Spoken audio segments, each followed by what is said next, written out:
He kicked her out, saying she wouldn't even get a beggar. 4 years later, she became the wife of America's most powerful billionaire. Hi, my beautiful family. Welcome back to Mr. Peter Stories, your own family channel. May the Almighty pour his gentlest mercy over your life, wrapping every woman in a love so soft it heals every old wound, and a strength so divine it lifts you above every sorrow.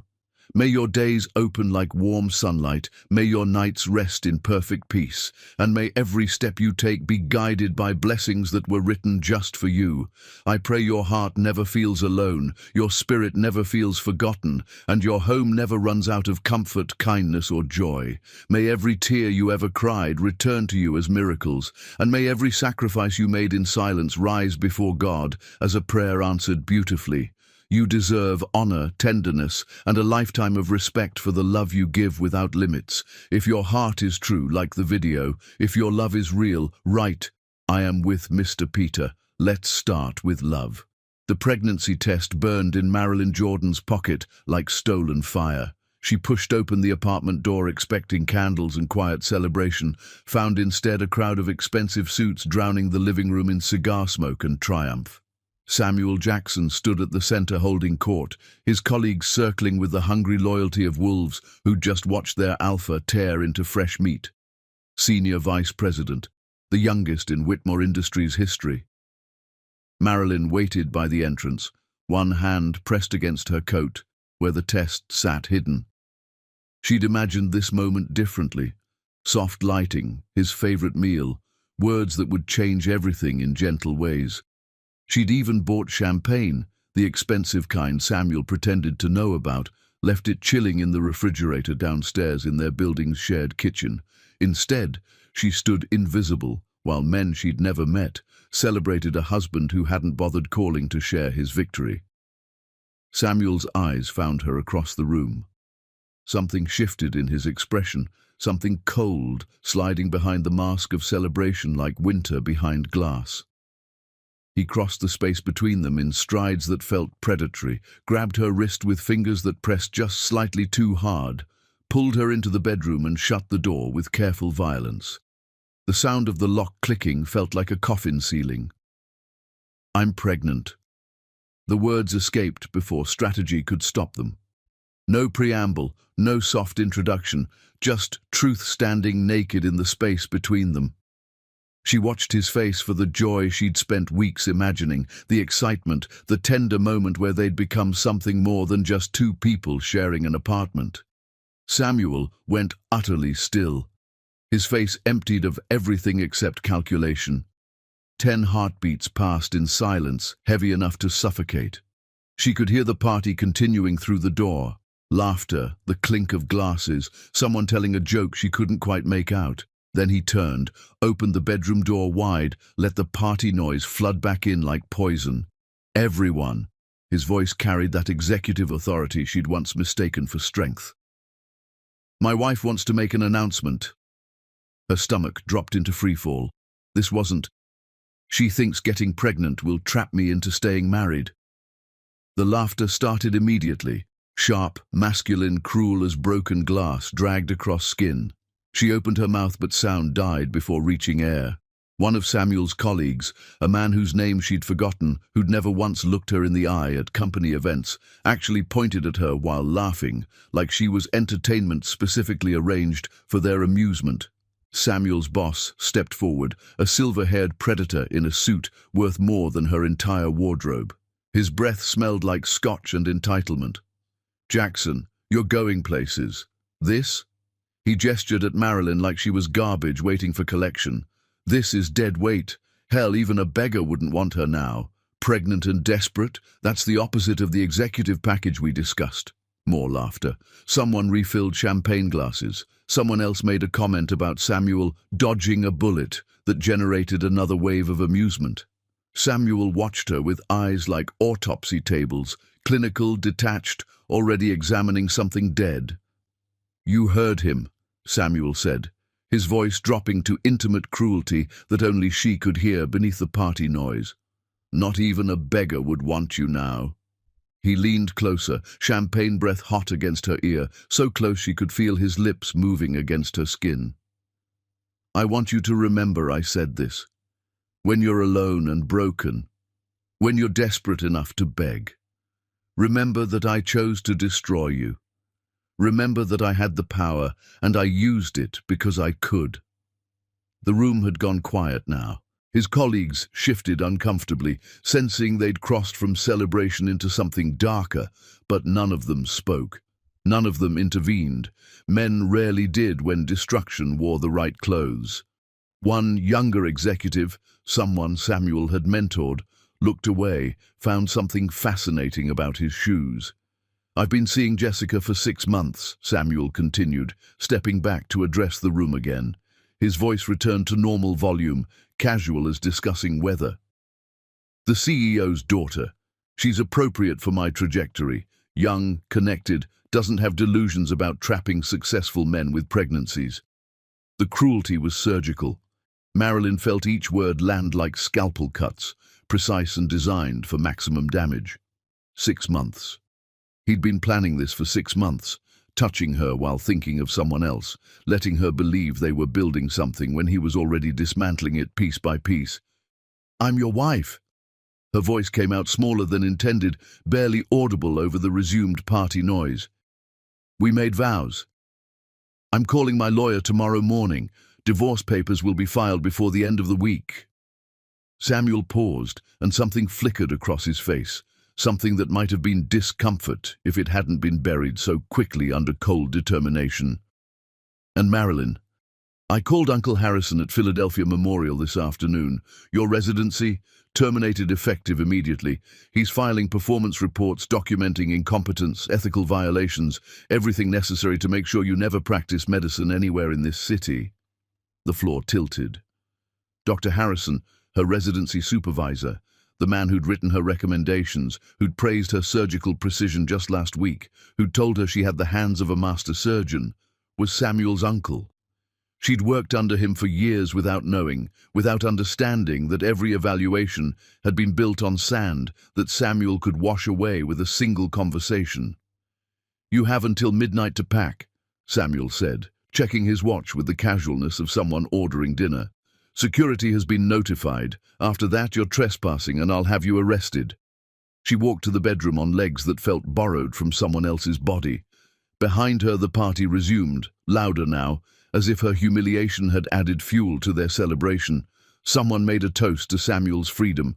Laughter followed her down the hallway, like smoke from a building already burning. One suitcase. That's all she could carry.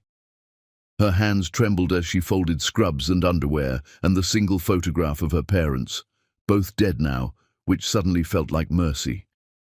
At least they wouldn't witness this particular destruction. She left behind her medical textbooks, her journals, the expensive coat Samuel had bought her for their anniversary. Left behind everything except what she could carry in one bag because security wouldn't let her make multiple trips. At the door, Samuel handed her a manila envelope. "For your records." His voice was almost gentle, which somehow made it worse. Inside, photocopies of her terminated credentials, falsified performance evaluations, detailing incompetence she'd never demonstrated, disciplinary reports she'd never received. At the bottom, a note in Samuel's precise handwriting. "You'll need these to understand why no hospital will hire you. I'm thorough." Below that, a business card for a homeless shelter with one sentence scrawled across it, "For when you figure out what you're worth." Winter hit her like violence made of air. She stood on the sidewalk in scrubs. Her coat had been in the bedroom closet and security refused her re-entry. Snow fell in spirals that looked peaceful from inside warm buildings, but felt like punishment against exposed skin. Each flake that landed on her arms melted immediately, like even water couldn't stand to touch her. She opened the envelope again under streetlight, reading the fabricated evaluations that would follow her to every hospital in Philadelphia. Samuel hadn't acted on impulse. This was premeditation. He'd created a paper trail of failure, poisoned every professional well she might drink from, destroyed her career before destroying her marriage. Thorough, He'd promised he was thorough. Marilyn pressed one hand against her stomach, where something grew that she didn't understand yet.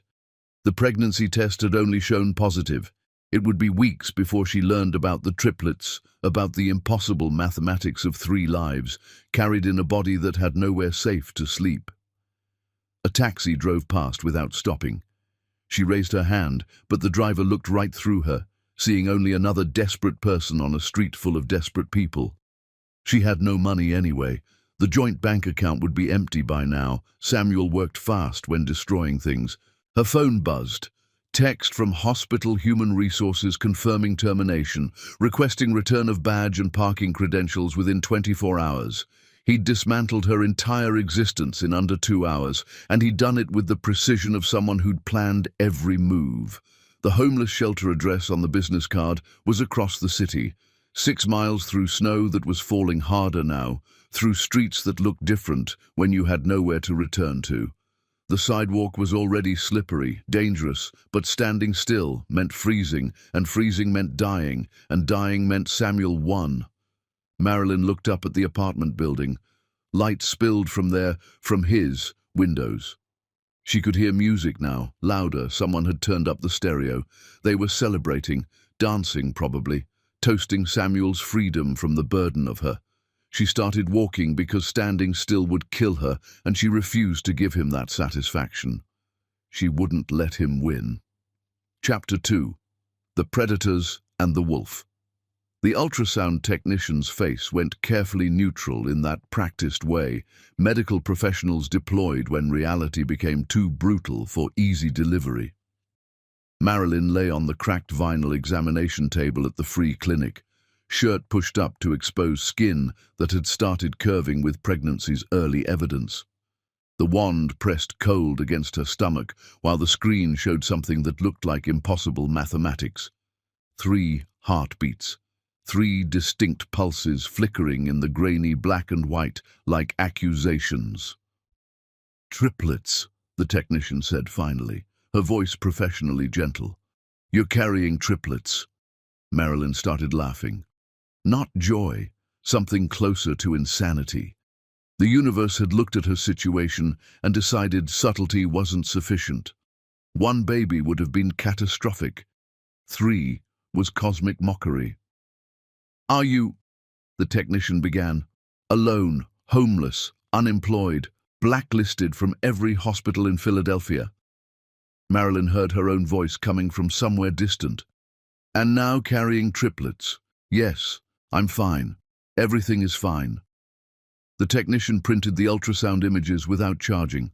Small mercy in a situation drowning in cruelty. Marilyn walked out of the clinic into afternoon light that felt accusatory, 3 tiny images clutched in hands that wouldn't stop shaking. She'd been sleeping in her car for 2 weeks since Samuel destroyed her life. A borrowed vehicle from a medical school friend who'd promised to help, who'd then received a call from someone in Samuel's network and suddenly needed the car back immediately. Now, Marilyn rotated between the shelter, when beds were available, and doorways of buildings that locked their lobbies at midnight. The shelter beds were dangerous in different ways than the street. Men circled pregnant women like sharks, sensing blood in water, seeing vulnerability as invitation. Beautiful meant targeted. Alone meant available. Desperate meant negotiable. She learned to sleep in corners where walls protected 2 sides, learned to keep her suitcase between her body and the room, learned which bathrooms had locks that actually worked and which ones were theaters for violence.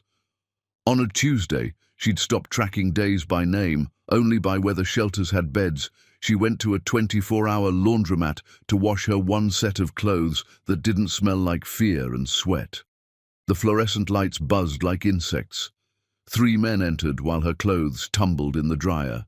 She recognized the pattern immediately, the way they spread out to cover exits, the way the leader smiled with too many teeth showing, the way they moved like this was choreographed, rehearsed, something they'd done before to women who couldn't fight back. "You lost, beautiful?" The leader blocked her path to the dryer. His breath smelled like alcohol and entitlement. "Pregnant girl out alone this late needs protection." "I'm fine." Marilyn kept her voice level, scanning for escape routes that didn't exist. "Don't look fine. Look desperate." He stepped closer. "Desperate girls should be grateful when men pay attention. Nobody else wants you like this, right? Pregnant and homeless?" His hand reached for her arm. "We're doing you a favor." She calculated odds. 3 men against 1 pregnant woman, no weapons except hot dryer lint and the possibility of screaming, no one around to hear screaming, no one who would care even if they heard. Through the laundromat window, a black SUV pulled up to the curb, stopped, sat there with engine idling like a predator deciding whether to engage. The driver's door opened. A man stepped out, tall, black, moving with the kind of controlled power that suggested violence was an option he'd simply chosen not to employ yet. Expensive coat, expensive shoes, face that showed nothing except cold assessment. He didn't enter the laundromat. Just stood outside, phone to his ear, looking directly at the 3 men through the glass. Looking at them, the way wolves look at smaller animals, stupid enough to challenge territory.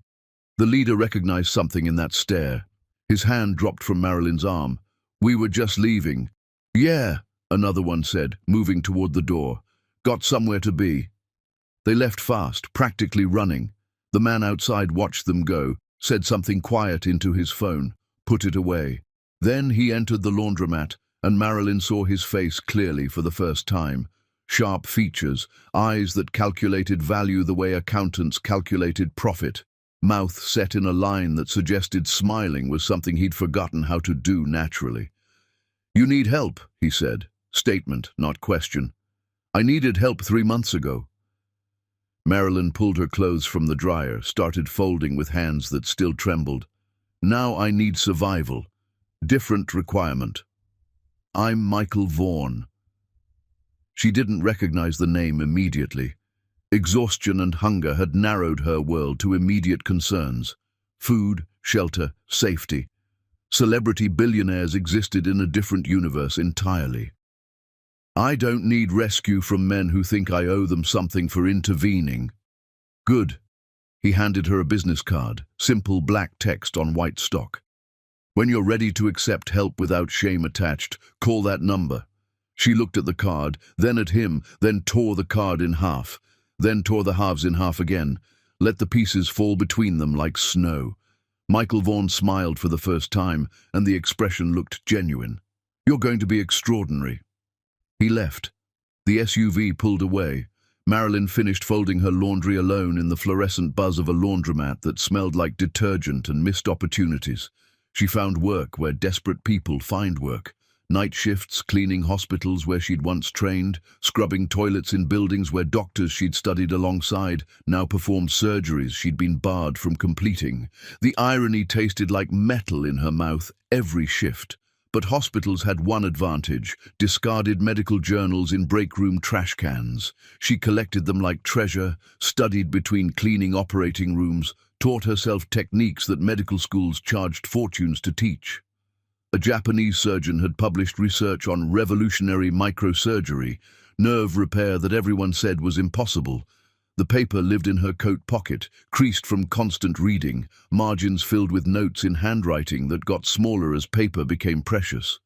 She practiced on oranges stolen from hospital cafeterias, practiced on raw chicken bought with tips from sympathetic nurses, practiced with supplies taken from medical waste bins, sutures that had been opened but unused, instruments destined for recycling. Her hands remembered surgery even when her credentials said she'd forgotten everything. Late one night, 7 months pregnant and swollen with triplets who kicked like they were fighting for space, Marilyn collapsed in a hospital supply closet. Not dramatically, just her body deciding standing required more energy than remained. She slid down the wall and sat there surrounded by cleaning supplies and failures, unable to remember why continuing seemed important. A nurse found her. Young woman, familiar face, someone from another lifetime. The nurse stared, recognition dawning slow and horrified. "Dr. Jordan, what happened to you?" Marilyn tried to explain, but words felt too heavy to lift. The nurse made a phone call, quiet and urgent. 15 minutes later, someone else arrived. Dr. Elena Rostova, grey-streaked hair pulled back, severe, eyes that had seen violence and decided to fight it anyway. She'd left Philadelphia Memorial years ago, after battling the old guard, after realizing some institutions couldn't be fixed from inside. Elena looked at Marilyn the way surgeons looked at patients they'd already decided to save. "Can you stand?" Marilyn could stand. Barely. "Can you fight?" Marilyn could fight. She'd been fighting for months. "Then come with me. I'm about to offer you something impossible." Chapter 3. The Birth of an Empire. Elena Rostova's surgical clinic occupied a building that looked like it had given up decades ago. Cracked windows patched with duct tape, walls that might have been white once but had surrendered to Philadelphia's industrial grime, a sign hanging crooked above the door advertising hope in 3 languages. Inside smelled like disinfectant, fighting a losing war against mold and desperation. "Welcome to the last resort," Eleanor said, gesturing around the cramped waiting room where patients sat in chairs held together with wire and stubbornness. "Insurance companies send people here to die with paperwork that says we tried everything. I send them home alive with surgical techniques their expensive doctors said were impossible." Marilyn followed Elena through narrow hallways where medical equipment from different decades sat in organized chaos. Everything looked one inspection away from condemnation, but the autoclave hummed with proper heat and the surgical tools were clean enough to eat from. "I need an assistant who can think like a surgeon and survive on almost nothing." Elena turned to face her directly. "You're hired. You don't know anything about me." "Nina called, told me who you are, what happened, what you've been studying." Elena's eyes went sharp. "That microsurgery paper you've been carrying. I've been trying to implement that technique for 2 years. Everyone says it's impossible without equipment I can't afford. Prove them wrong, and you can stay." The clinic paid barely enough to cover rent on a single room with a hot plate and a bathroom down the hall. But it was surgery. It was medicine. It was everything Samuel had tried to destroy, offered back by a woman who'd survived her own destruction. Marilyn moved into the room that night, unpacked her single suitcase, arranged her medical journals like they were scripture. The triplets kicked and rolled inside her like they were celebrating their first real home. 2 weeks later, her water broke during surgery. They were trying to save a teenager's hand, crushed in machinery at a factory that ignored safety regulations because desperate people didn't complain. The boy lay on the operating table while Eleanor worked with tools that belonged in museums, trying to repair damage that luxury hospitals would have called irreparable. Marilyn felt the first contraction and said nothing. The second contraction hit harder, and she gripped the instrument tray until her knuckles went white. The third contraction made her gasp. Elena looked up from the surgical field. "Marilyn, finish the surgery. You're in labor. He'll lose the hand if we stop now." Marilyn breathed through the fourth contraction. "Finish the surgery. I can wait." They finished the surgery. Elena worked faster than Marilyn had ever seen anyone work, rebuilding nerve pathways with precision that looked like magic wrapped in medical training. The teenager's hand would work again, might even work normally with proper physical therapy. Then Elena turned to Marilyn, who was leaning against the wall timing contractions that came faster now, harder, waves of pain that suggested the triplets had decided waiting was optional. "Nina!" Elena shouted toward the clinic's main room. "Set up the second operating room. We're delivering babies." They moved Marilyn onto a surgical table in a room that had seen 1,000 desperate procedures. No anesthesia available. The clinic couldn't afford it, couldn't stock it, couldn't risk the regulations that came with controlled substances. Eleanor offered what she had: clean instruments, steady hands, and fury at a universe that made women give birth in conditions that shouldn't exist in a wealthy country. The first baby came after 2 hours of labor that felt like someone was tearing Marilyn's body apart from inside. Girl, tiny, furious, screaming like she was personally offended by existence. Eleanor caught her, cleared her airway, handed her to Nina while Marilyn gathered strength for the next wave. "Emma?" Marilyn gasped between contractions. "Her name is Emma." The second baby took another hour. Another girl, quieter than her sister, eyes open and alert, like she was already cataloguing everything for future reference. Angelina, named after Marilyn's mother, who died believing her daughter would change medicine. The third baby came fast, like he'd been waiting for his sisters to clear the path. Boy, small but screaming with volume that suggested he'd inherited his mother's refusal to stay quiet. Stone, named after nothing except the feeling that he'd be unbreakable. Eleanor delivered all three, cleaned them, wrapped them in surgical drapes because the clinic didn't stock baby blankets. Marilyn held them while her body tried to remember how to function after being torn apart and rebuilt. 3 lives that shouldn't exist. 3 hearts beating against her chest like promises.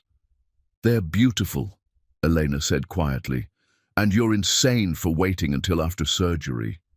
He needed his hand. "You needed a hospital. I needed to prove I'm still a surgeon." Marilyn looked down at the triplets, all 3 somehow sleeping despite being born in a room that smelled like disinfectant and determination. They need to see their mother win. Recovery happened in stages measured by pain and stubbornness. Marilyn was back in the clinic after 2 weeks, moving carefully, still bleeding, but present. She'd set up a makeshift nursery in the supply closet, 3 converted file drawers lined with donated blankets, a system of bottles and formula that Elena somehow acquired without explaining the source. The mothers in the waiting room helped. Women who'd been discarded by the medical system recognized another survivor, took turns holding babies while Marilyn assisted in surgeries. An underground network of caregiving that existed because official systems failed. 1 month after giving birth, a case arrived that would change everything. Young woman, early 20s, nerve damage in both hands from an accident her expensive doctors had called permanent. She'd been sent to Eleanor's clinic to die slowly with documentation proving everyone had tried their best. Marilyn looked at the scans and saw something others had missed. That Japanese technique she'd been studying for months. This case was perfect for it. Delicate microsurgery, precise nerve reconstruction, everything conventional wisdom said was impossible without equipment that cost more than Elena's entire clinic. "I can fix this," Marilyn said. Elena studied the scans again. "You're talking about surgery that Harvard fails at regularly. With our equipment? It's impossible. Let me try or she'll never use her hands again. If you fail, her pain gets worse. If you fail badly, she could lose complete sensation. If I don't try, she's already lost everything." Elena stepped back. "Your surgical license technically doesn't exist anymore. If this goes wrong, then it goes wrong under your supervision." Marilyn picked up a scalpel, tested its weight, remembered how metal felt in surgeons' hands. "But it won't go wrong." The surgery took 14 hours. Marilyn rebuilt nerve pathways smaller than human hair, reconnected synapses that everyone said couldn't be reconnected, worked with tools that weren't designed for this level of precision but could be forced to function through sheer will. Elena assisted, watching with the intensity of someone witnessing either a miracle or a catastrophic failure. The patient woke up able to feel her fingers. Not just sensation, precise, detailed feeling. Hot versus cold, rough versus smooth. The impossible made real through technique that brilliant people said couldn't work with inadequate equipment. Eleanor stared at the post-surgical results like they were evidence of physics breaking. "You just accomplished what researchers have been failing at for years." "No." Marilyn was bone-tired, but something else too. Alive in a way she hadn't felt since Samuel's destruction. "I just proved that expensive equipment matters less than precise hands." Word spread through Philadelphia's medical underground. The Russian doctor and the blacklisted resident who performed miracles in a clinic that looked condemned. Cases started arriving. Complex nerve damage, microsurgeries that luxury hospitals wouldn't attempt, patients who'd been told nothing more could be done. Marilyn solved them one by one, perfecting techniques that would eventually revolutionize surgery. She studied at night while the triplets slept, practiced during any spare moment, pushed herself toward mastery because excellence was the only revenge worth pursuing. Michael Vaughan appeared at the clinic on a Tuesday 3 months after the triplets' birth. He walked in like he owned the building, which Marilyn later learned was literally true. He'd been funding Elena's clinic anonymously for years. He looked at the triplets sleeping in their converted file drawers and said nothing for a long moment. Then, "They have your eyes. They have survivor's eyes." "Same thing." He handed Elena an envelope. "There's a medical conference in Baltimore next month. Marilyn should present her microsurgery technique." "Why do you care?" Marilyn didn't look up from the sutures she was organizing. "I don't like seeing extraordinary people buried alive. Bad business practice." "Everything is business with you." "Everything is survival." Michael moved toward the door, paused. "The conference keynote speaker is Dr. Harrison. Thought you should know." He left. Elena opened the envelope. Full conference funding, travel arrangements, childcare coverage, everything necessary except courage, which Marilyn would have to supply herself. "You're going," Elena said. "He'll destroy me again." "He'll try. You'll destroy him back." Eleanor smiled sharp. "I've been waiting for someone to destroy him for years.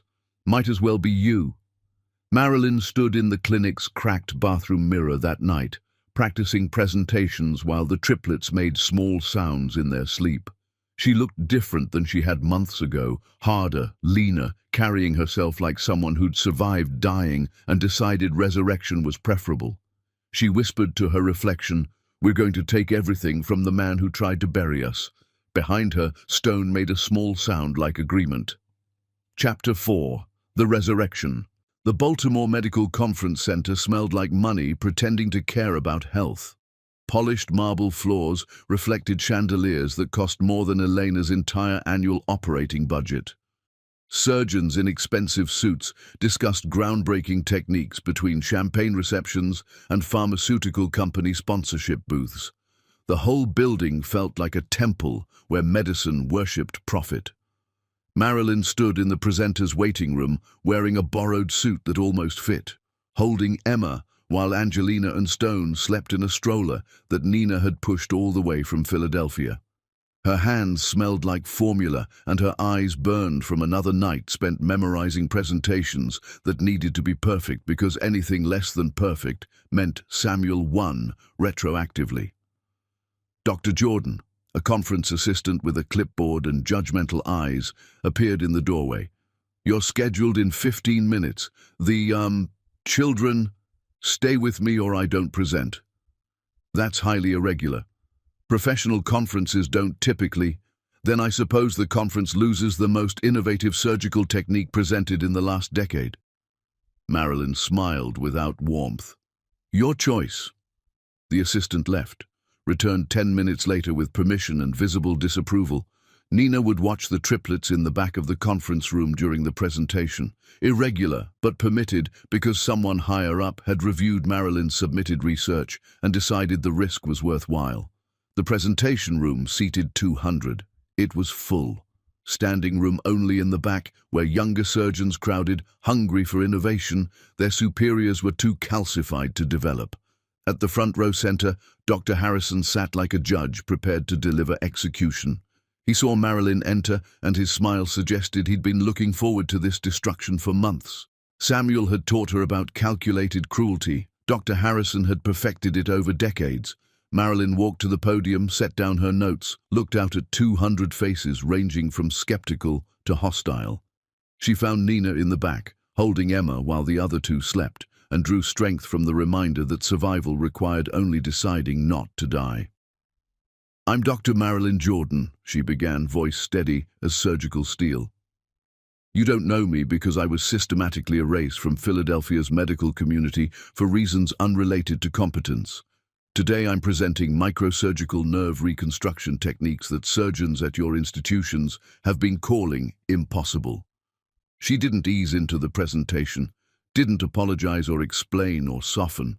She showed surgical video of the young woman's hands before and after treatment, demonstrated the technique on advanced models with borrowed equipment, walked through nerve pathway reconstruction with precision that made skeptics lean forward despite themselves. The room went quiet. Not hostile quiet.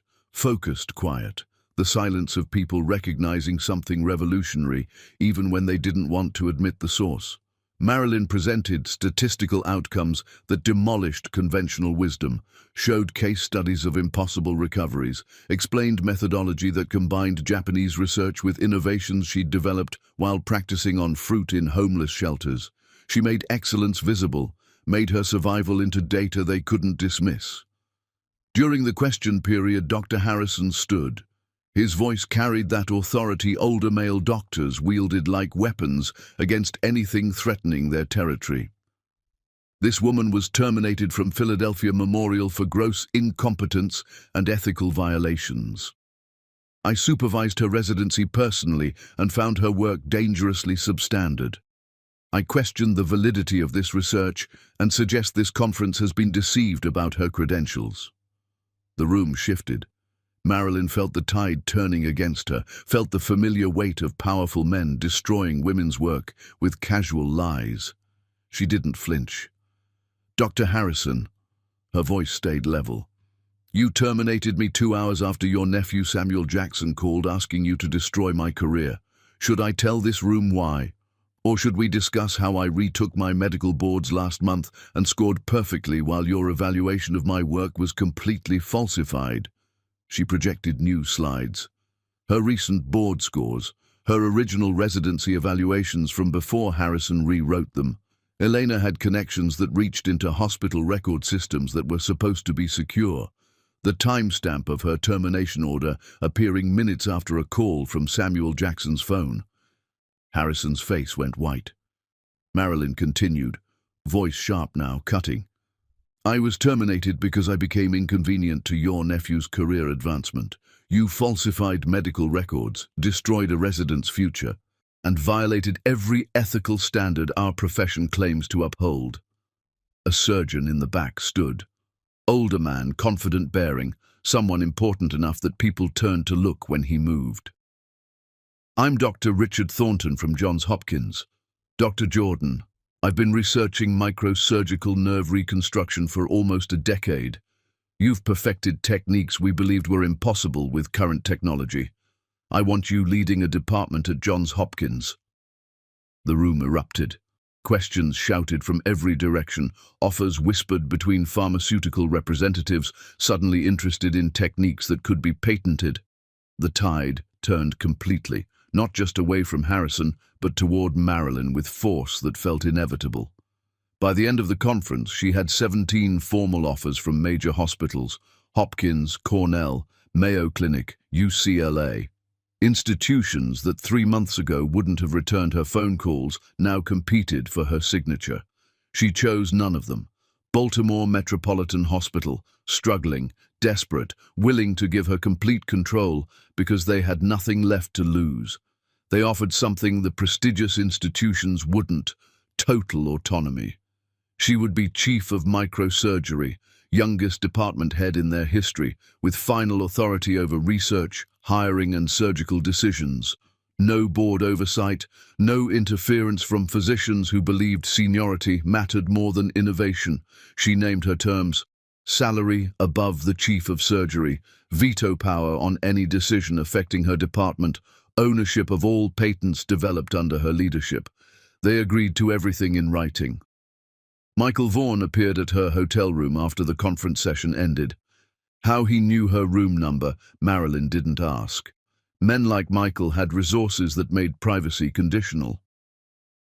Baltimore Metropolitan is smart, he said without preamble.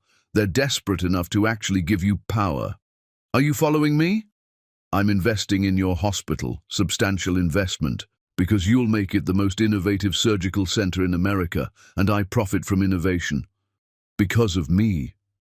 Because you'll generate patents worth millions and surgical techniques that will save thousands of lives, which generates excellent publicity for my foundation. Michael smiled slightly. I invest in winners. You're going to win. He handed her a contract. Hospital infrastructure funding in exchange for equity in future medical patents she developed. The terms were fair, more than fair, professionally drawn by lawyers who understood that exploitation would drive her away and partnership would make everyone wealthier. Marilyn read every clause twice, found nothing predatory, nothing conditional on behavior or relationship or anything except surgical excellence. "Why?" she asked finally. "Because the world tried to bury you, and you decided to rise instead. I respect that." Michael moved toward the door. "Also, because I believe those triplets should grow up watching their mother win." He left. Marilyn held the contract, looked at the triplets sleeping in their hotel crib, Emma and Angelina tangled together, Stone sprawled across the bottom like he was already claiming territory. She signed the contract. 2 weeks later, Marilyn moved to Baltimore with Elena, who agreed to become co-director of the microsurgery program. They arrived in a city that didn't know them, which meant a city without Samuel's poison already infecting the water. The apartment was small, one bedroom that Marilyn gave to Eleanor, living room where Marilyn slept on the couch, with the triplets in bassinets arranged around her like protective walls. But it was theirs. No one could evict them. No one could take it away. While unpacking, Marilyn found something in her suitcase she hadn't packed. Michael's original business card, the one she'd torn apart in the laundromat, carefully taped back together. He'd kept the pieces for months, reassembled them, placed them where she'd find them later, patient, persistent, proving that care sometimes looked like waiting. In Philadelphia, Samuel Jackson's perfect life was disintegrating. Jessica was pregnant, with his boss's child, not his. The affair had been public, humiliating, devastating to Samuel's carefully constructed image. He was blamed for workplace disruption, demoted, then quietly terminated with references that would follow him like ghosts. His phone buzzed one evening with a news alert.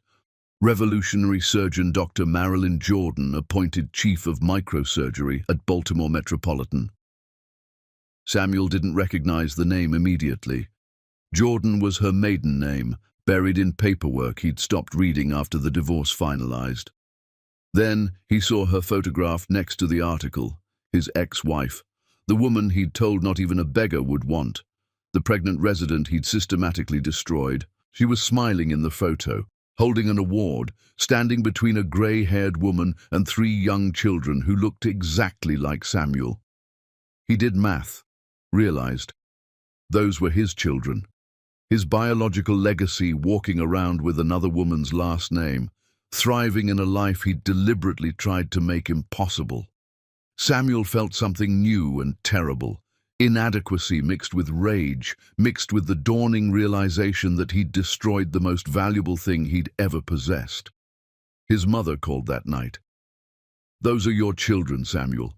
The ones you threw away pregnant. That woman you destroyed, she's built something extraordinary." Her voice carried disappointment that cut deeper than anger. "I failed you somehow. I don't know where I went wrong." She hung up before he could respond. Samuel sat in his empty apartment, expensive but hollow, staring at the photograph of Marilyn and the triplets, and began calculating how to get back what he'd lost. Chapter 5. The architect of her own legend. Time became visible in Emma's height, in Angelina's expanding vocabulary, in Stone's questions that got more complicated every week. The triplets grew into small humans with personalities that demanded attention and gave nothing back except occasional hugs and constant chaos. They turned into people, while Marilyn was busy turning into the surgeon she'd always promised herself she would become. Baltimore Metropolitan Hospital transformed around her like a building deciding to stop dying. The microsurgery program attracted patients from 6 continents, people told nothing more could be done, who flew desperate to a city they'd never heard of to see a surgeon who was becoming legend. Marilyn published breakthrough research in every major medical journal.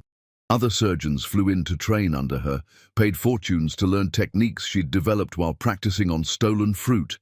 The hospital went from bankruptcy proceedings to profitable in less than 2 years. Marilyn had rebuilt every door Samuel tried to close, kicked down walls he thought were permanent, turned his cruelty into fuel that drove her toward heights he'd never imagined possible. The triplets attended an elite preschool because Marilyn could suddenly afford elite things.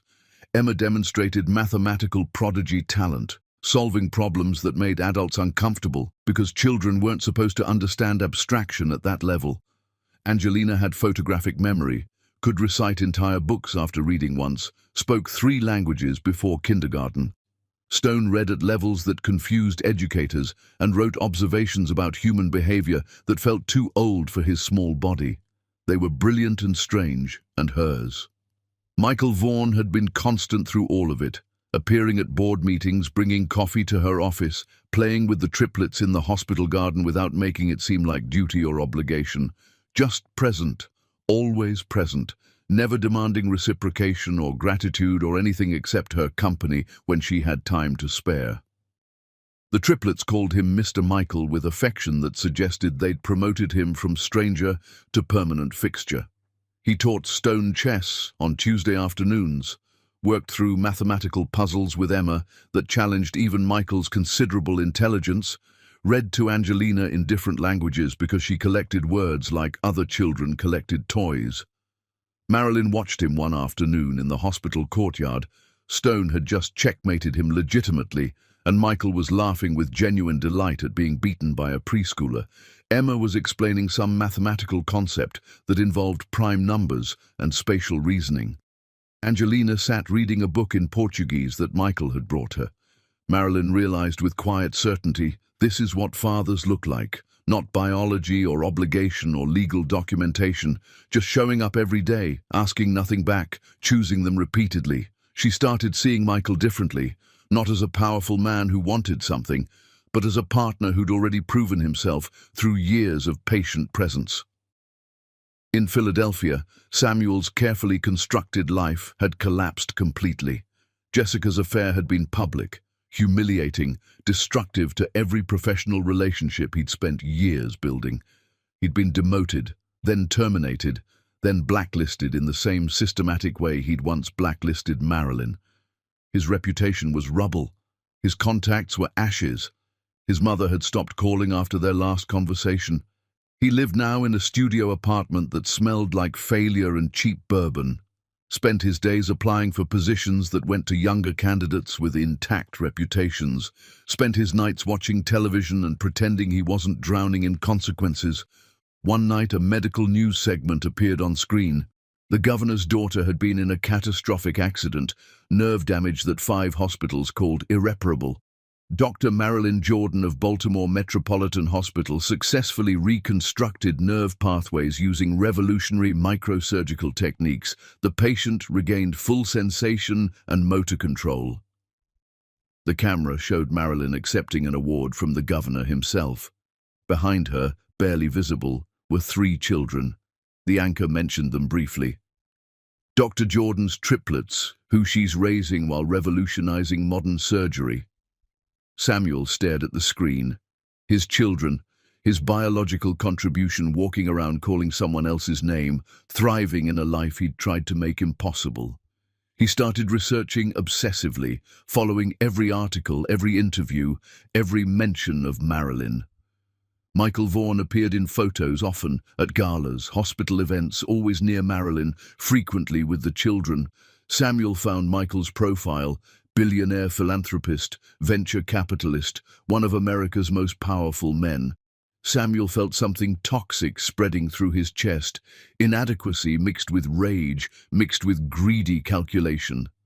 Those children represented something valuable, connection to success, access to status, the life he believed should have been his. He sat alone in his apartment, bourbon glass empty, researching family law and calculating odds. He was methodical when destroying things. Maybe he could be methodical when rebuilding. 2 weeks later, Marilyn accepted Michael's marriage proposal.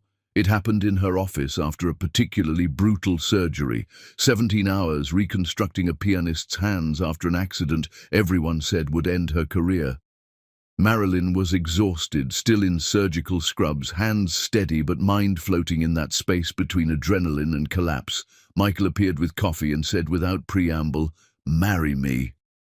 Marilyn laughed because the timing was absurd. "I'm covered in someone else's blood and haven't slept in 2 days. Marry me anyway, not because you need me, but because we're better together and you know it."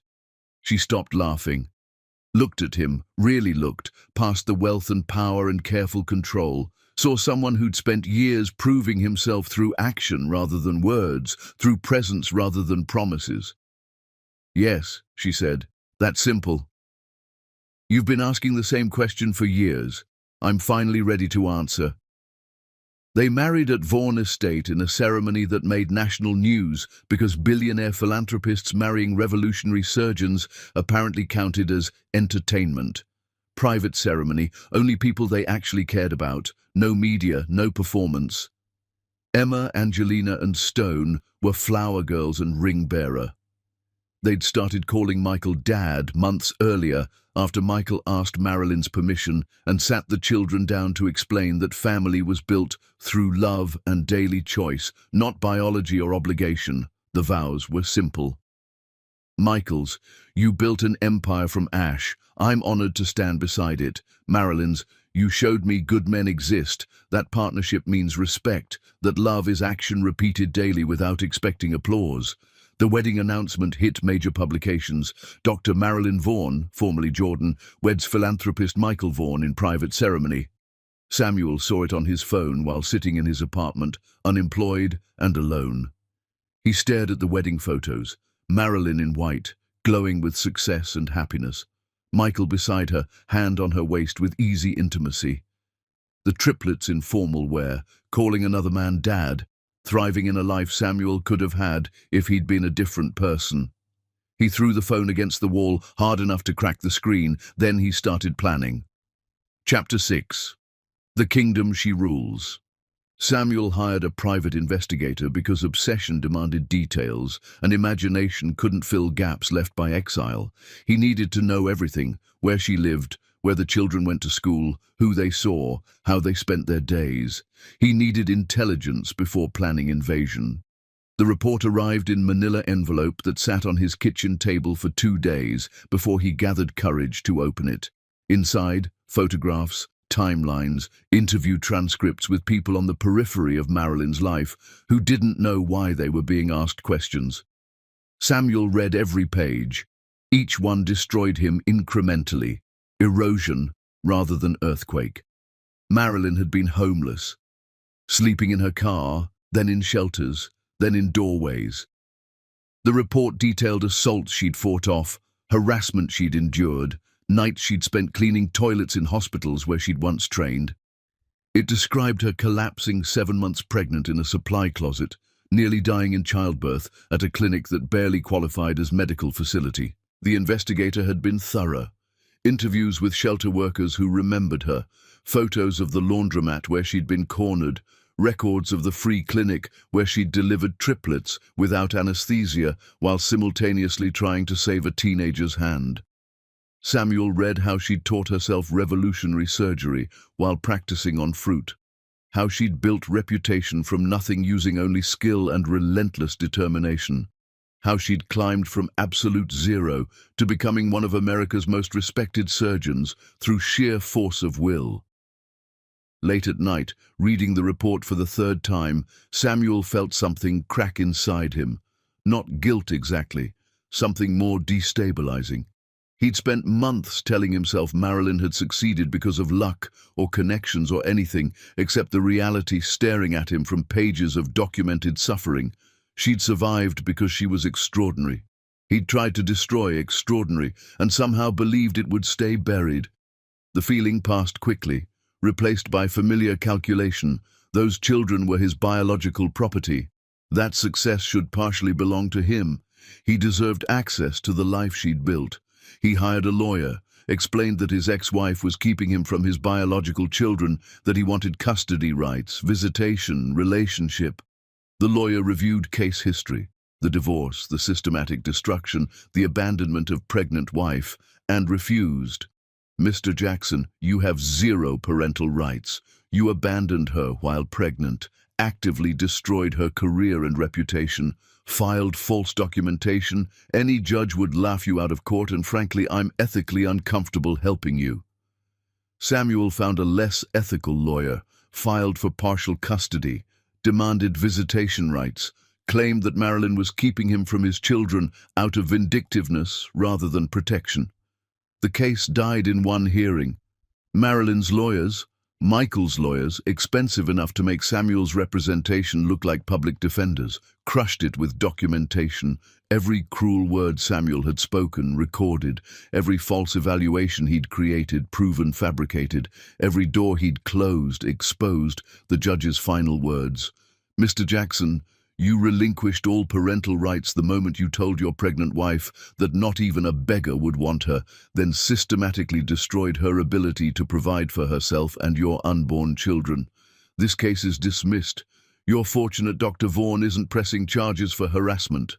Samuel tried media next.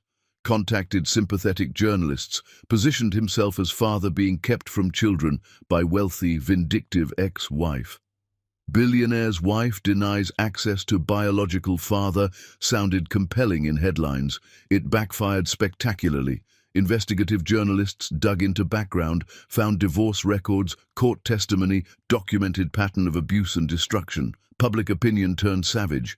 Social media labeled him deadbeat father trying to profit from ex-wife's success. His phone filled with death threats and accusations. One viral post summarized it perfectly. "This man told his pregnant wife not even a beggar would want her, destroyed her career, made her homeless, then wants access to the children now that she's successful. This is predation, not parenting." Samuel deleted his social media accounts, stayed inside his apartment for weeks, realized direct approach wouldn't work. He'd poisoned that well himself years ago. He needed a new strategy, researched redemption narratives, how public figures rebuilt after scandal, found patterns, public acknowledgement of wrongdoing, visible acts of service, performance of growth and change. He didn't need to actually become better, just look reformed enough that people would give him access. He enrolled in therapy not for healing but for documentation, attended enough sessions to get paperwork proving he'd sought help, started volunteering at a homeless shelter for pregnant women. The optics were perfect. Began a blog about accountability and growth, written by a ghostwriter who understood redemption as branding exercise. Samuel wasn't changing. He was rebranding, performing transformation because performance could create access where honesty would maintain exile. He studied his children obsessively through online research, Emma's math competition victories, Angelina's language achievements, Stone's poetry published in literary magazines that didn't usually accept work from children. They were brilliant, and brilliance was valuable. If he could position himself as reformed father seeking relationship with biological children, if he could generate enough sympathetic coverage, maybe they would eventually want to know him. And once he had access, he could leverage that relationship into the social currency he'd lost. Samuel launched his performance carefully. The blog gained following. People loved redemption stories. His volunteer work at the shelter got local news coverage. From corporate failure to helping women, Samuel Jackson's journey. He gave interviews about learning from mistakes, becoming better man, hoping someday to have relationship with the children he'd never met. He never mentioned that his mistakes had been calculated cruelty, never acknowledged that his volunteering was performance rather than penance, never admitted that he wanted access to his children not from love, but from greedy calculation about what they could provide. The performance worked. Public opinion softened. Comments shifted from savage to sympathetic. Everyone deserves second chances. Those kids deserve to know their biological father. Maybe Dr. Vaughan should let him try. Samuel watched the tide turn and felt something like triumph. He was methodical when destroying things. He could be methodical when rebuilding access to things he wanted. Meanwhile, the triplets were growing into people who asked difficult questions. Emma found old articles online through searches her parents didn't know she was conducting. Angelina discovered court documents because she'd figured out how to access public records. Stone pieced together narrative from overheard conversations and careful observation. They learned their mother had been destroyed by someone she'd trusted, that she'd been homeless and pregnant and nearly died, that someone had told her not even a beggar would want her, then made that prediction almost true through systematic destruction. Emma brought the information to her parents one evening. She was direct because Emma didn't believe in softening uncomfortable truths. We had a biological father before Dad. He hurt you. We want to know about him." Marilyn had been dreading this conversation. She exchanged glance with Michael, who nodded slightly. "Your story to tell, your terms to set." "You did," Marilyn said carefully. "He wasn't ready to be a father. Made cruel choices. So we found a real father, your dad, Michael, who was ready." "We know more than that," Angelina said quietly. "We found court records. He told you not even a beggar would want you. He destroyed your medical career. He made you homeless while you were pregnant with us." Stone, youngest but often wisest, asked the question that mattered. "Is he the man in the articles? The one who runs the homeless shelter? The one who says he's changed?" Marilyn felt rage rising. Samuel had positioned his performance where her children would see it, had created narrative designed specifically to manipulate brilliant children into curiosity about reformed biological father. "People can look changed without actually changing," she said carefully. "Sometimes people perform transformation because it gets them what they want." "But how do we know?" Stone pressed. "How do we know if someone really changed or just got better at pretending?" Michael spoke for the first time. "You test them. See if their actions match their words when no one's watching. See if they maintain behavior when it's hard or costs them something important." "We want to meet him," Emma said. "Once. We want to test him ourselves and decide." Marilyn's immediate instinct was absolute refusal. But she looked at her children, brilliant, strategic, already thinking like scientists, testing hypotheses, and realized they'd inherited her stubborn insistence on seeing truth directly. "One meeting," she said finally. "My terms, neutral location, therapist present. Both your father and I there, 1 hour maximum. If he fails your test, no second chances." The triplets agreed. Marilyn contacted lawyers who contacted Samuel's lawyers. Meeting would be arranged at Family Therapy Center under strict conditions. Samuel agreed immediately. This was exactly the opening he'd been engineering. Samuel prepared for the meeting like it was performance review, rehearsed responses to likely questions, studied his children online until he could recite their achievements, practiced looking remorseful in mirrors, testing which facial expressions seemed most authentic. He wasn't sorry, but he could look sorry, which was more useful than actual regret. The meeting was scheduled. 2 weeks. Enough time for Samuel to perfect his performance, enough time for the triplets to prepare their test. The night before, Stone had a nightmare. Woke up crying and climbed into bed between Marilyn and Michael. "I dreamed about him," Stone said. "The man with our face. He was made of glass. When we looked inside, there was nothing there." Marilyn held her son and understood that children sometimes saw truth more clearly than adults who'd learned to accept performance as adequate substitute for substance. Chapter 7. The Exposure. The Family Therapy Center smelled like air freshener, trying to hide anxiety. Neutral walls, painted colors designed to reduce aggression, furniture arranged to prevent anyone feeling cornered, tissue boxes placed strategically for emotional breakdowns that happened with enough regularity to require systematic preparation.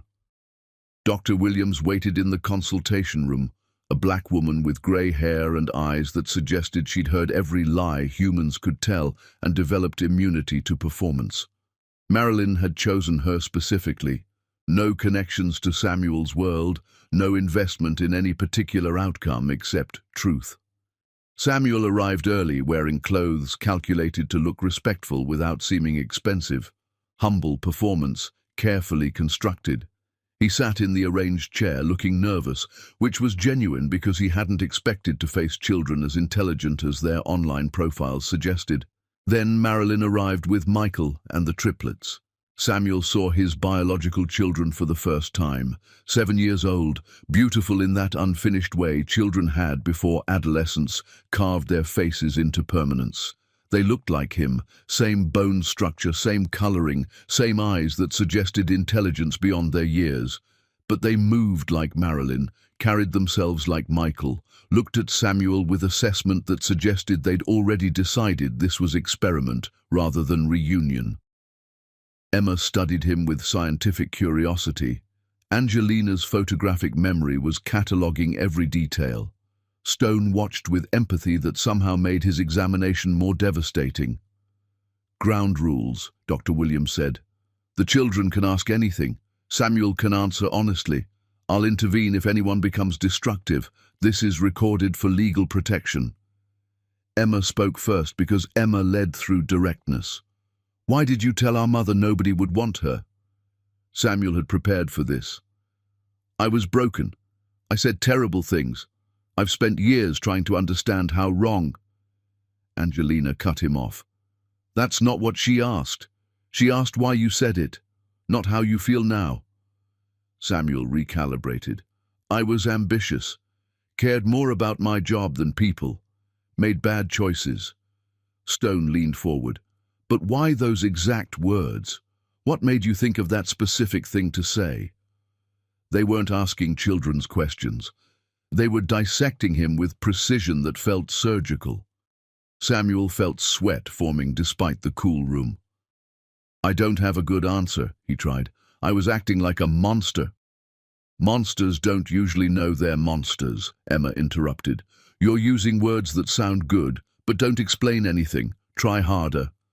Samuel looked at Marilyn, silently begging for intervention. She stared back with no mercy visible. Michael sat beside her like violence, considering whether to engage. Dr. Williams watched everything, taking notes. "I wanted to hurt her," Samuel said finally, desperate truth emerging. "I wanted her destroyed because it made me feel powerful." The children exchanged glances. First honest answer. They filed it away. Angelina spoke next. "You wrote a book about getting better. But in the book you said you hope we'll see how much you've grown. So are you getting better for you or for us?" Samuel gave his prepared answer about the shelter work, learning from mistakes, becoming a better person. "But if you mention us in your book about your journey," Angelina pressed, "doesn't that mean you're using us? Like our existence makes your story sound better?" Samuel felt his narrative crumbling. Stone asked quietly, "Do you love us?" "Of course Samuel started automatically. "But how?" Stone's gentleness made the question worse. "You don't know us. We just met. You can't love people you don't know, so what do you actually want?" Samuel had no good answer. The truth, that he wanted access to their reflected success, was impossible to say aloud. Emma pulled out her tablet. "We made a timeline. You filed for custody 2 weeks after Mom married Michael, not before, not when she got her first big job, right after she married someone rich. Why then?" The timing isn't," Samuel stammered. "The timing is everything," Emma said. "It shows what you really care about." Samuel's performance shattered. "They're my children. I have rights." Marilyn spoke for the first time, voice cold. "You have biology, that's all." Samuel turned on her, rage overwhelming strategy. "You kept them from me. I kept them safe from you. I've changed." Samuel was shouting now. "I'm not the same person." Michael stood, his movement suggesting readiness without aggression. "This meeting is over." The triplets stood with their parents. Stone turned back at the door, looked at Samuel with something that might have been pity. "You didn't come to know us," Stone said. "You came because you want something from us. We're 7 and we can see that." Emma added, "You're not different. You just learned better words." Angelina delivered the final assessment. "Don't try to contact us again. You're not our father. You're just biology." They left. Samuel sat alone in the therapy room, surrounded by tissues he hadn't used and recordings that documented his complete failure. Dr. Williams spoke quietly. "Those children gave you something valuable today, though you won't recognize it. They showed you exactly who you are. Most people never get that clarity." Samuel didn't hear her. He was already planning his next approach. Public narrative could still be salvaged. Social media could make him the victim. Children too young to understand forgiveness. Ex-wife too bitter to allow healing. He posted that evening, carefully worded, "Today, I met my children for the first time. They're brilliant and understandably angry. I don't expect forgiveness. I just hope someday they'll know I tried." The post went viral. Comments flooded. Everyone deserves second chances. Those kids need their father. She seems cold for not allowing relationship. Samuel watched his public rehabilitation accelerate. He was methodical when destroying things. He could be methodical when weaponizing rejection into sympathy. Chapter 8. The Siege That Fails. Samuel's post spread through social media like fire through dry brush. Thousands of strangers who knew nothing about systematic destruction decided he deserved forgiveness because redemption narratives felt comfortable and nobody wanted to think too deeply about women being destroyed by men they'd trusted. Marilyn started receiving interview requests, criticism from parenting blogs, messages from strangers explaining she was being vindictive. People who weren't there when she slept in her car decided they understood better than she did. Michael's PR team wanted to respond with statements, documentation of Samuel's cruelty. Marilyn refused. "I don't explain myself to people who weren't there. Let him perform. My children know the truth. That's what matters." Samuel's campaign continued, interview after interview, where he positioned himself as humble man seeking second chance, reformed father kept from children by powerful woman who couldn't forgive. Always careful, always measured, always performing remorse without acknowledging the systematic nature of his destruction. "I made terrible mistakes," he'd say on camera. "I said unforgivable things, but I'm trying to be better. I just want my children to know I exist." Viral clips positioned him as sympathetic underdog. Public opinion swung his direction. The triplets watched it all. They weren't fooled. They'd tested him, seen through his performance. But they were 7 watching adults choose his narrative over their mother's survival. "He's using us rejecting him to make people feel sorry for him," Stone observed one evening at dinner. "He's turning our test into his story," Emma added. Angelina looked at Marilyn. "We should tell people what he's really like." "No." Marilyn's voice was firm. "Responding gives him attention. Time exposes liars better than argument." But Samuel kept pushing. Started appearing places he shouldn't be. Outside the hospital on public property, visible during school pickup, though he never approached. Attending charity events Marilyn was scheduled to attend, never breaking laws, just creating continuous presence that generated photographs. Samuel Jackson waiting outside hospital appeared in sympathetic articles. Dedicated father attends events hoping for glimpse of kids, generated shares. Michael's lawyers filed for restraining orders. Samuel's lawyers fought back. He hadn't threatened anyone, was exercising his right to exist in public. The judge hesitated because public opinion favored Samuel. Marilyn testified about abandonment and destruction. Samuel's lawyers presented his transformation, shelter work, therapy, book about accountability. The judge denied the restraining order while warning Samuel about harassment, legal victory that Samuel immediately weaponized. "Even courts recognize I haven't done anything wrong. I'm just a father trying to connect." The turning point came at Stone's chess tournament. Michael had been teaching Stone chess every Tuesday for years. Stone had become genuinely skilled, competing against much older players and frequently winning through strategic thinking. The tournament was public. Samuel appeared in the audience, sitting far back but visible. When Stone won his final match, Samuel stood to applaud. Stone saw him. Everyone watched, expecting heartwarming moment. Samuel smiled, preparing for public embrace that would generate perfect photographs. Stone walked over, stood in front of Samuel while other parents watched. Spoke clearly, voice carrying to spectators whose phones were already recording, "You're here because it's public and makes you look good. Dad taught me chess every Tuesday for years. You don't get to celebrate what you didn't build." Stone walked back to Michael without looking back.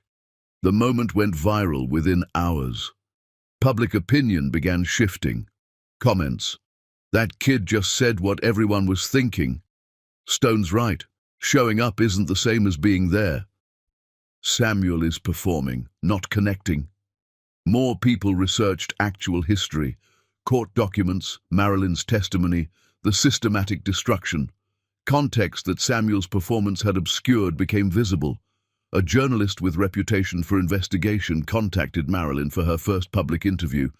The journalist was thorough, wanted complete story.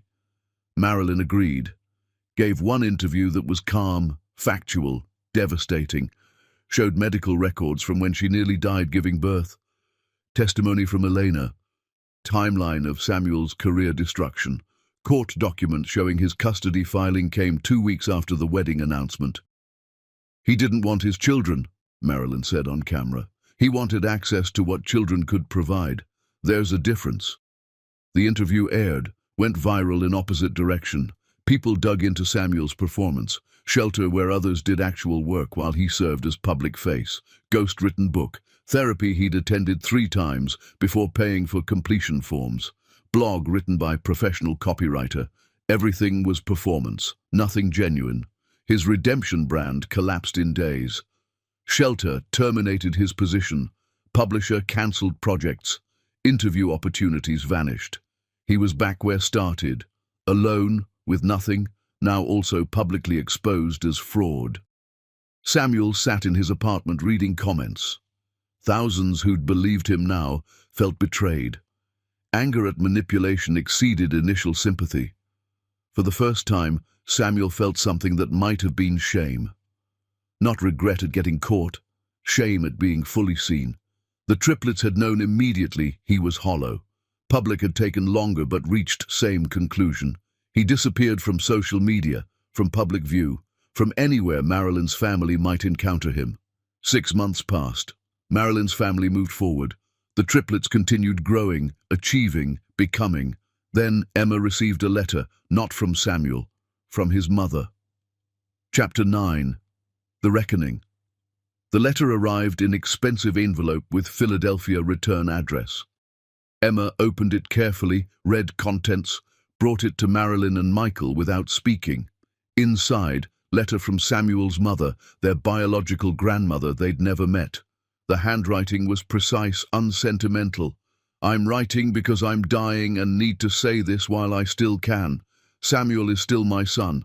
I see his flaws clearly. I raised him. I know what he is. He hasn't changed. He's looking for new angles. He'll keep trying because his pride won't accept that you don't need him. Be careful. He's patient when he wants something. Also, I'm leaving money to charity in your names. Not much, but enough to help women my son damaged. I failed somewhere raising him. This doesn't fix it, but it's what I can offer. The letter was signed simply. No request for relationship, no plea for forgiveness, just warning and minimal accountability. Marilyn read it twice, called security. Sure enough, Samuel had been quietly attempting new access, gathering information through the school, befriending hospital staff, searching for vulnerabilities. The grandmother's warning was accurate. He thinks we're things to be won, Emma said after hearing the security report. He'll keep trying until it costs more than it's worth, Angelina added. So we make it cost everything. Stone looked at his parents. What do we do? Michael spoke carefully. We establish boundaries that are absolute and legally enforceable. They drafted document with lawyers, not restraining order, something more comprehensive. Notarized family statement declaring Samuel had no relationship, no access, no connection. Signed by Marilyn, Michael, and all 3 children. The document stated, Samuel Jackson is not and will never be considered part of this family. Any future contact attempts will be prosecuted fully. The document was delivered through lawyers with one additional notice. Samuel's previous offer to create trust fund could be accepted under specific conditions. Money would go to Marilyn's foundation serving homeless pregnant women. Samuel would receive 0 credit, 0 connection to children, 0 acknowledgement. His name would not appear anywhere. Samuel had one day to decide, give money under those terms or keep it, and prove publicly his generosity had always been conditional. Samuel tried to negotiate, wanted his name on a plaque, wanted acknowledgement, wanted something creating connection. Family's response was swift. Those are the only terms. Samuel kept the money. The decision was made public. Final proof he'd never wanted to help, only wanted recognition. The grandmother died 3 weeks later. Her will left nothing to Samuel. left small donation to Marilyn's foundation. For helping women my son hurt. Time passed. Years measured in triplets growth. Emma competing internationally in mathematics. Angelina publishing books of poetry adults read seriously. Stone's compositions performed by professional orchestras. Marilyn's medical empire continued expanding. 10th Surgical Center, offered Surgeon General position, declined, preferring autonomy. Her techniques saved thousands. She'd trained hundreds of surgeons, revolutionized entire fields. Michael remained her partner, marriage that was actual partnership. The triplets knew him as father in every way that mattered. Samuel existed somewhere in the distance, diminished to irrelevance. Regular job in another city. No prestige, no power. He followed children's achievements online from anonymous accounts, watching life he could have had. At major medical gala celebrating Marilyn's Lifetime Achievement Award, family attended together. Marilyn, at 39, receiving recognition for revolutionizing surgery.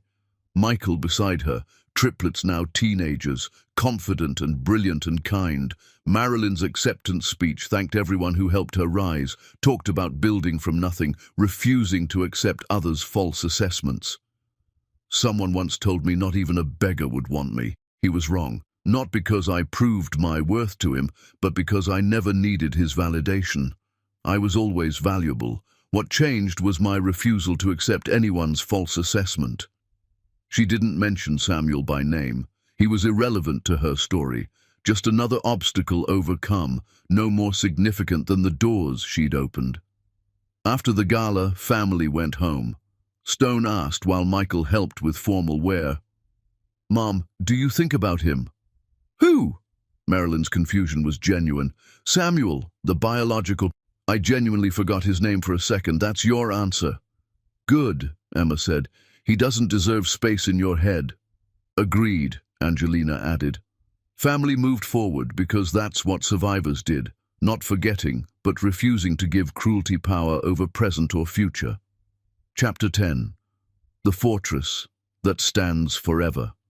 Samuel watched gala coverage on his laptop in an apartment that smelled like resignation.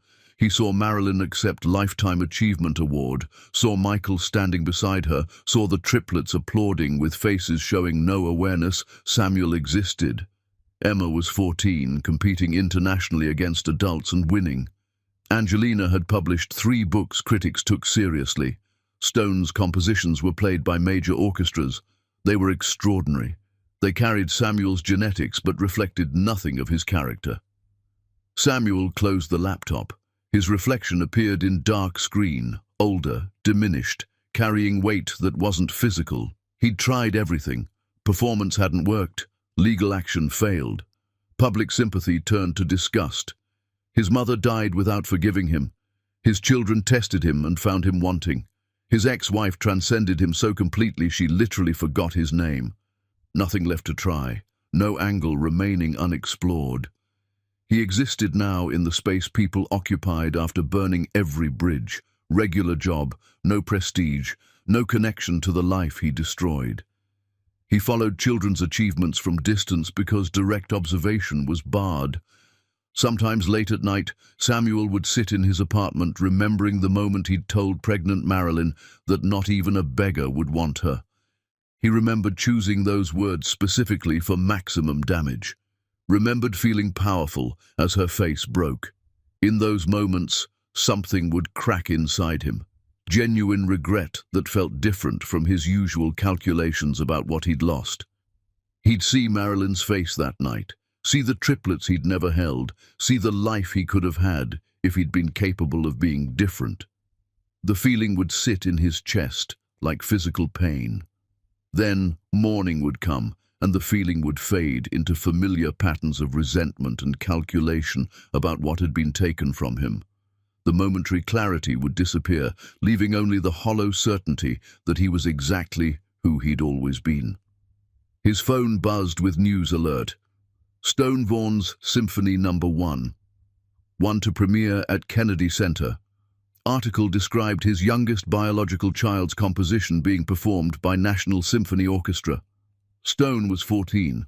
Samuel read Stone's interview, quote, I write music about transformation. My mother taught me that cruelty doesn't have to define you if you refuse to stay buried. That's what this symphony is about, refusing to stay buried.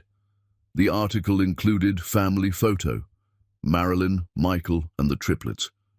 They looked happy in that unconscious way people looked when happiness was default. Stone referenced Marilyn's survival without mentioning Samuel's cruelty. He was literally written out of his own son's narrative about overcoming destruction. Samuel closed the article, sat alone. He'd destroyed the most valuable thing he'd ever possessed and spent years watching her become extraordinary specifically because she'd survived his destruction. He would spend the rest of his life watching from outside, seeing occasional articles, following achievements from anonymous distance, knowing he'd created 3 brilliant children and forfeited all claim through choices that felt insignificant at the time, but compounded into permanent exile. That was his punishment. Not prison, not poverty, though he'd experienced both. His punishment was watching the life he could have had continue without him, thriving specifically because he wasn't part of it. Somewhere in Baltimore, Marilyn sat with Michael and their children, planning Stone's premiere. They discussed logistics, who would attend. They were family, real family, built through choice and daily presence. Marilyn had truly forgotten Samuel's name mid-conversation. He'd become that irrelevant, just another obstacle overcome. And Samuel sat alone, watching from outside the life he destroyed, understanding finally that some consequences were permanent and some bridges once burned could never be rebuilt.